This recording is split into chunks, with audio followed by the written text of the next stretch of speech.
Hello and welcome to SMR Goes Retro, and you join me here with some really pixely live action images of our hero Drake Edgewater firing out of a taxicab. But it's no ordinary taxicab, because here it comes.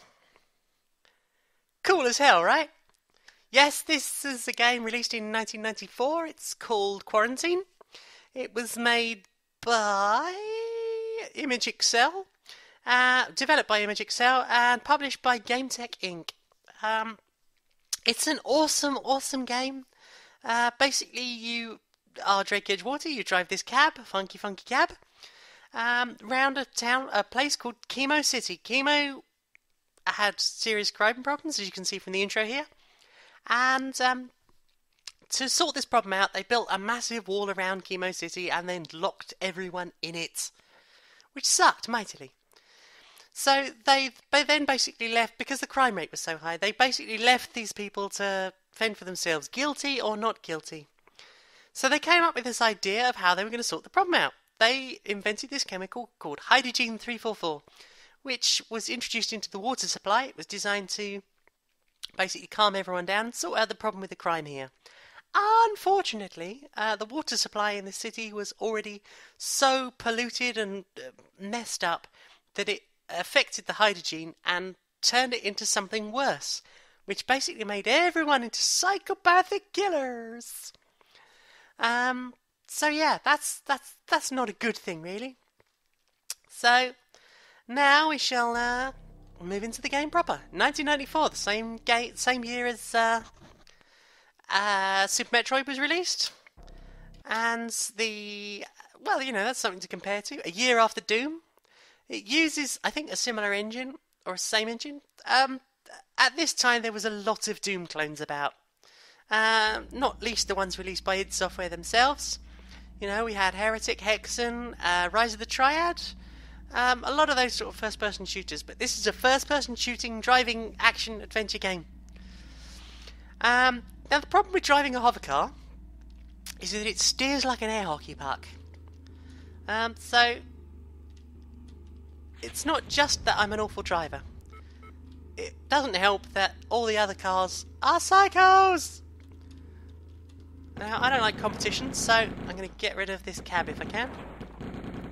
I have these hood-mounted machine guns, which makes life so much easier. Getting massacred. The sound of screaming.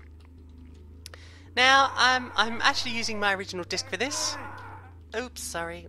I'm using my original disc for this. I haven't set up DOSBox properly, I don't think, so it's not actually playing the CD audio, which is fine because it's hard enough to hear in this game anyway, with all the screaming and the car crashing and the nurse.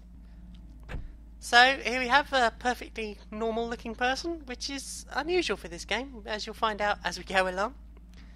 You need to get somewhere, really important appointment. I will do this because I have $10 to my name. Let's go! So I will now perform my traditional million-point turn.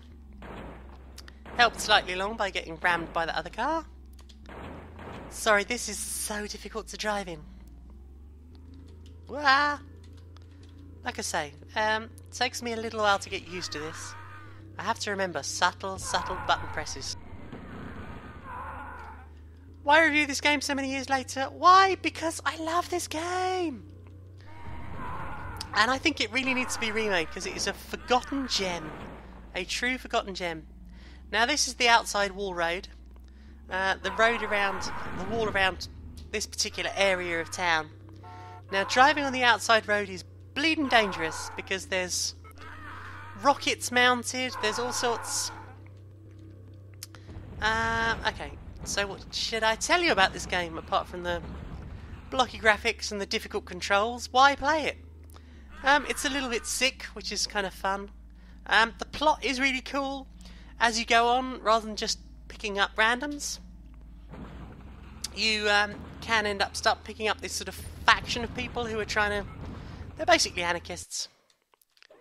And this is the service centre where you can pick up some armour, which I'm going to do now, and repair any damage to your cab. I've just about got enough money to do that. So I've just made enough money, a little bit, on my first round to fix the damage I did picking up my first fare. Which isn't brilliant. Bombs. They're not really bombs, they're mines dropped from an aerial source, but they do have a certain bomby quality. Now I need to drive around one of the more populated areas. Get back into sort of downtown, which is where I'm going to find most of my fares, because finding people just sort of generally out on the street, not so easy.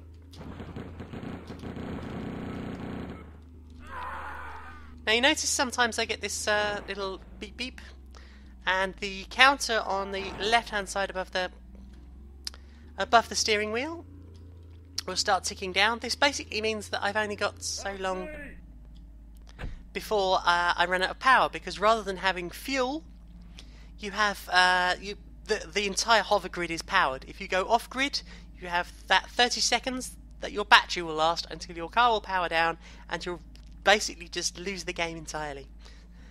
My trick for this, save often, because you don't know when some idiot's just going to crash in front of you or turn around and mine you for no good reason. And seriously, once you get out of this tiny area of the city, it gets a lot more dangerous. So we'll drop Mr. Biddy Man off. Where does he want to go? Just around here. See what I mean? Just randomly crashing into people. True, I was driving on the wrong side of the road, but I'm British! I'm used to driving on the wrong side of the road in American games. Or American developed games. But then I am driving a checker cab. Now, once I've got some money together, I can pop over to the Weapon King and pick up some new guns. Stay off the outside road. Deal with the molly throwing nutcases. That was boring as hell. At least it was fast. Sorry, yeah, some people want you to like be either super fast or kill loads of people while you're driving. Like that. Or blow up loads of cars. Some people like you to be as calm as possible.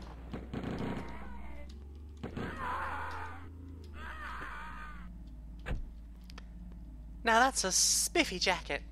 The people you pick up are pretty awesome. They seem to be sort of randomly generated from a selection of possible outfits, and some of the outfits are wacky as hell.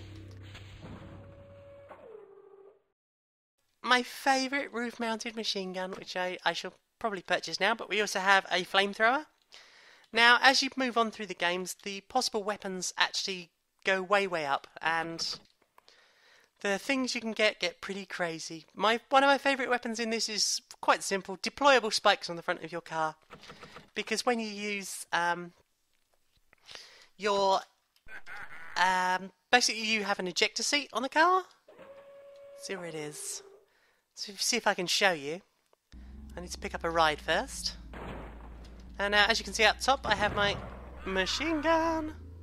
Love this gun. Does so much damage. And it looks very similar to the graphics for the chain gun in Doom. Whoa, hello. Standing in the middle of the road. I nearly hit you, but there we go. I just mosey. In there. Yeah, that's fine. A little horsey ride. Whatever you say, strange citizen.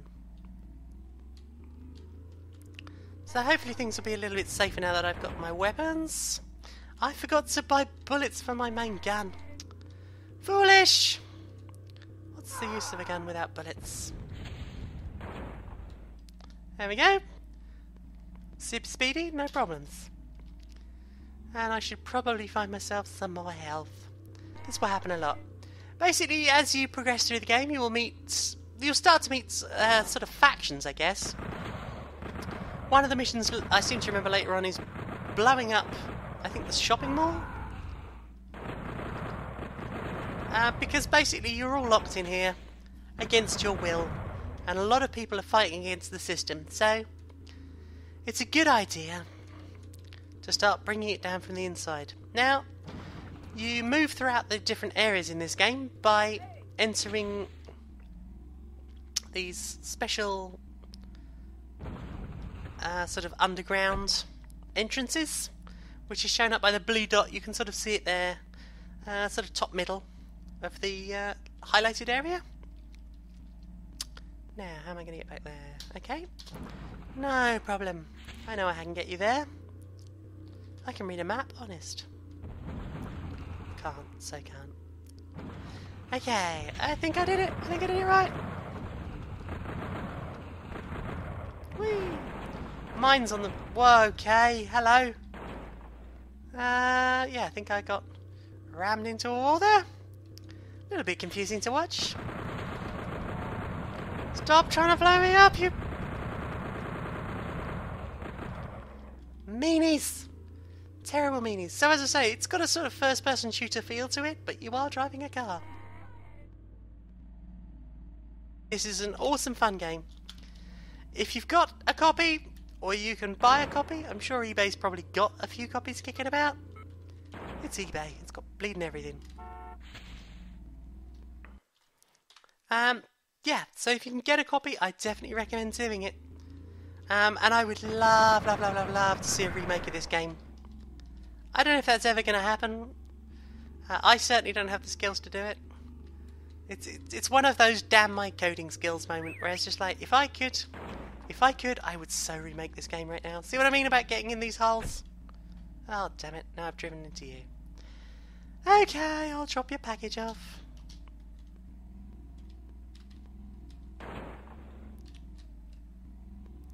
And this might be a bomb. You never know. Sometimes when they give you, like, very specific things about make sure you get it there carefully. More armour. Just for safety while I bounce around, because otherwise this is going to be a really short playthrough. Or review.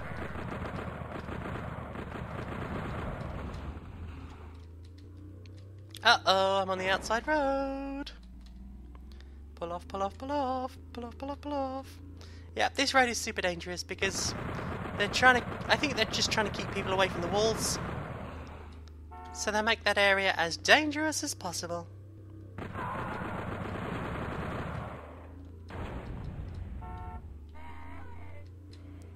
Ah, traffic round here is terrible.